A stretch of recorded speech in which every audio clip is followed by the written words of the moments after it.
आज जो है हम लोग ऑर्गेनिक केमिस्ट्री का फर्स्ट चैप्टर नोमेनक्लेचर देखेंगे, लेकिन उससे पहले कुछ बेसिक कॉन्सेप्ट हम लोग का होना ज़रूरी है। और बेसिक कॉन्सेप्ट में हम लोग पहले कुछ शॉर्ट समरी देखेंगे ताकि आगे हम लोग को नोमेनक्लेचर में दिक्कत ना हो। तो पहली बार केमिस्ट्री को जो है इंट्रोड्यूस किया लेवोसियर। ये एक फ्रेंच साइंटिस्ट थे।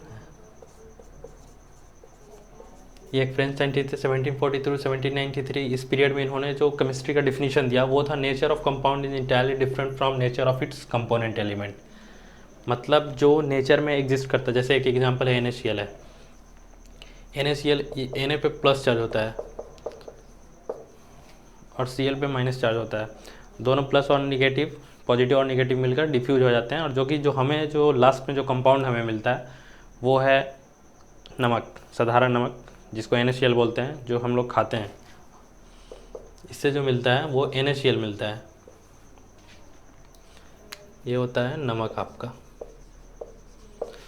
NaCl। अगर इसको हम लोग हीट एंड ट्रायल मेथड से अगर सॉल्व करने का प्रयास करें इस केमिकल फार्मूला को, जैसे Na प्लस Cl2 NaCl, तो Cl2 हुआ तो 2 Na कर दीजिए, इधर 2 कर दीजिए, ये बैलेंस हो गया। हीट एंड ट्रायल मेथड से इसको बैलेंस कर देंगे। आगे की वीडियो में हम लोग सबसे डिटेल में देखेंगे। On the basis of origin all chemical compound can be classified as, 2 parts में इसको बांटा गया। ऑरिजिन के बेसिस पे जो हम लोग को नेचर से मिला है उसके बेसिस पे, जो ऑरिजिन पहले से ही जो यहाँ पे मौजूद है उससे हम लोग कितने भाग में ऑर्गेनिक को डिवाइड किए हैं, वो ऑर्गेनिक और इनऑर्गेनिक डिपार्टमेंट। फिर तो फिजिकल भी आ गया, 3 डिपार्टमेंट में हम लोग आज देख रहे हैं। तो ये जो ऑर्गेनिक डिपार्टमेंट, ये लिविंग सोर्स, जितने भी लिविंग सोर्स हैं जो जिंदा चीज़ें हैं, जैसे प्लांट्स एंड एनिमल्स, इन सब चीज़ों से जो केमिकल रिलीज़ होती हैं या इन सब चीज़ों से जो केमिकल बनता है उसको ऑर्गेनिक डिपार्टमेंट में डाला गया। और इनऑर्गेनिक डिपार्टमेंट में नॉन लिविंग सोर्स को डाला गया, जैसे रॉक्स। इससे भी हम लोग को बहुत सारी चीज़ें मिलती हैं रॉक्स से, स्टोन्स एक्सेट्रा। बहुत सारी चीज़ें हैं जो इनऑर्गेनिक डिपार्टमेंट के अंदर में आती है। तो ये चीज़ें बांटी गई। इसके बाद ये लेवोसियर जो थे ये फ्रेंच साइंटिस्ट थे। ये फ्रेंच साइंटिस्ट थे और इनके लैब में ही कोवर्कर बॉय थे ये बर्जीलियस जो यहाँ पे हमने लिख दिया है, ये कोवर्कर बॉय थे। और इन्होंने जो टर्म जो पहली बार ऑर्गेनिक केमिस्ट्री इंट्रोड्यूस किया 1807 में इन्होंने ऑर्गेनिक केमिस्ट्री लॉन्च किया। इन्होंने एक थ्योरी जो इंट्रोड्यूस किया वो था विटल फोर्स थ्योरी, उसी को विटालिज्म बोलते हैं। कैसे देखते हैं, 1815 में इन्होंने इस चीज़ को लॉन्च किया। बाकी की जो चीज़ें हैं वो अगले स्लाइड में बोर्ड पे ही हम लोग देखते हैं। देखिए, विटल फोर्स और विटालिज्म दोनों एक ही हैं। दोनों का थ्योरी किसने दिया? बर्जीलियस ने दिया। बर्जीलियस ने क्या कहा कि ऑर्गेनिक कंपाउंड जो है वो लैब में नहीं बन सकते, क्योंकि ऑर्गेनिक कंपाउंड सिर्फ लिविंग सोर्स से बन सकते हैं और इनऑर्गेनिक जो है नॉन लिविंग सोर्स से बन सकते हैं। लेकिन डॉक्टर वोलर जो है वो लैब में बर्जीलियस के लैब में ही काम करते थे और इन्होंने जो है एक लैब में एक कंपाउंड बनाया, पहला ऑर्गेनिक कंपाउंड, जिसका नाम था यूरिया, क्रिस्टल के फॉर्म में व्हाइट कलर का, जो कि हम लोग खेत में यूज करते हैं। अब देखिए, ये NH4 पे क्या होता है? प्लस साइन होता है, Cl पे माइनस होता है, इस पे Cn पे माइनस होता है, प्लस होता है। ये अमोनियम क्लोराइड है, ये पोटेशियम साइनाइड है, ये अमोनियम साइनाइड है, ये पोटेशियम क्लोराइड है। इस पे प्लस होगा, इस पे माइनस होगा, इस पे प्लस होगा, इस पे माइनस होगा। और इससे रिएक्शन करने के बाद ये हीट किए, यहाँ पे हीट होता है, हीट करते हैं, हीट का ये साइन होता है केमिस्ट्री में।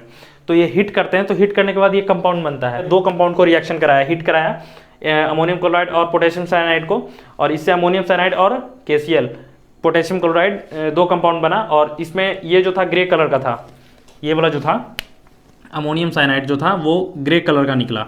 इसको क्या किया, ये लिक्विड फॉर्म में था, लेकिन इसको जब ठंडा किए तो ये यूरिया बना क्रिस्टल के फॉर्म में। क्रिस्टल मीन्स जो सॉलिड होता है। ऑर्गेनिक कंपाउंड बना, व्हाइट कलर का था यूरिया, जो कि खेत उत में आज भी यूज कर रहे हैं। वो 1828 में इसको जो इन्होंने बनाया, 1828 में ही इन्होंने बताया।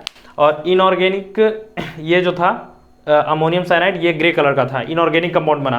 तो इनऑर्गेनिक को जब ठंडा किए तो वो ऑर्गेनिक कंपाउंड। तो ये दोनों चीज़ बताएं कि इनऑर्गेनिक और ऑर्गेनिक दोनों कंपाउंड जो है लैब में बन सकते हैं। ये जरूरी नहीं है कि वो लिविंग सोर्स और नॉन लिविंग सोर्स से ही बने। इसकी ये जो धारणा थी विटल फोर्स थ्योरी, इसको इन्होंने गलत साबित कर दिया। अब देखिए, फर्स्ट प्लांट जो था वो लैब में जो मतलब बताया गया वो था पेनिसिलियम क्राइसोगेनम। ये साइंटिफिक नेम है, ऐसे इसका नाम पेनिसिलियम नोटेटम है। पेनिसिलिन जो हम लोग यूज करते हैं दवा के रूप में यूज करते हैं, बहुत सारे दवा में पेनिसिलिन का यूज होता है आजकल। जैसे ये फंगस है एक तरह का, पेनिसिलिन जो है फंगस है। फंगस सेम थिंग, फंगस है सिमिलर टू मशरूम। मशरूम हम लोग मतलब यूज करते हैं, खाने के लिए यूज करते हैं। मशरूम होता कहाँ है? कूड़ेदान में हो जाता है, या फिर कोई बिल्डिंग गिर गई उसमें पानी जमा हुआ है, वहाँ पे मशरूम हो जाएगा। पेनिसिलिन जो है, पेनिसिलिन का भी ये बहुत सारे कलर में होते हैं, ब्लू ग्रीन बहुत सारे कलर में होंगे। तो कोई भी कलर आप लोग मतलब पेनिसिलिन को देख सकते हैं। मतलब मशरूम जो है, मशरूम भी है, हम लोग देख रहे हैं वाइट कलर का मशरूम देखते हैं, लेकिन मशरूम के भी बहुत सारे कलर होते हैं। तो पेनिसिलिन जो है और मशरूम जो है वो दोनों जो है एक तरह का फंगस है। फंगस जब आप पढ़िएगा बायोलॉजी में तो फंगस आपको समझ में आएगा, फंगस फंगी क्या क्या डिफरेंस है, ये सब सारी चीज़ों में वहाँ पे आपको देखने को मिलेगा। एनिमल जो लैब में जो बताया गया, फर्स्ट एनिमल जो लैब में बताया गया वो था डॉलीशिप। 1993 में इससे कंपाउंड भी बना। लेकिन ये ब्रूथेलोट जो थे ये मीथेन जो बहुत जहरीली गैस है, इसका इन्होंने पता लगाया 1856 में, यूरिया के बाद। यूरिया 1828 में आया, ये 1856 में कार्बन डाइसल्फाइड को हाइड्रोजन से रिएक्शन कराएं तो ये जो है इलेक्ट्रिक कर्व पे इलेक्ट्रिक एसिटिलीन बना। लेकिन ये इलेक्ट्रिक कर्व 120 डिग्री टेम्परेचर तक जब ये इसको इलेक्ट्रिक कर्व दे रहे थे तो ये CH4 बहुत जहरीली गैस जो है, जिससे इंसान जो है 5 मिनट में मर सकता है, इतनी जहरीली गैस ये मीथेन। तो 120 डिग्री तक के CH4 बना, लेकिन 120 डिग्री से डाउन था एसिटिलीन बना। 120 डिग्री से डाउन में एसिटिलीन बना, 120 डिग्री पे CH4 बना। जब इसको हॉट KMnO4 से रिएक्शन किया, एसिटिलीन को जब रिएक्शन कराया तो ये ऑक्जेलिक एसिड बन गया। जब यही एसिटिलीन को रेड हॉट कॉपर ट्यूब से जब रिएक्शन कराया तो ये बेंजीन बन गया। फिर यही एसिटिलीन को ऑक्सीजन से जब रिएक्शन कराया तो एसिटिक एसिड बन गया। तो ये एसिटिलीन जो है ये बहुत बड़ा रोल प्ले कर रहा था इनके साथ। और ये 3 रिएक्शन कराए, 3 अलग अलग रिएक्शन कराए, अलग अलग 3 कंपाउंड बनाए।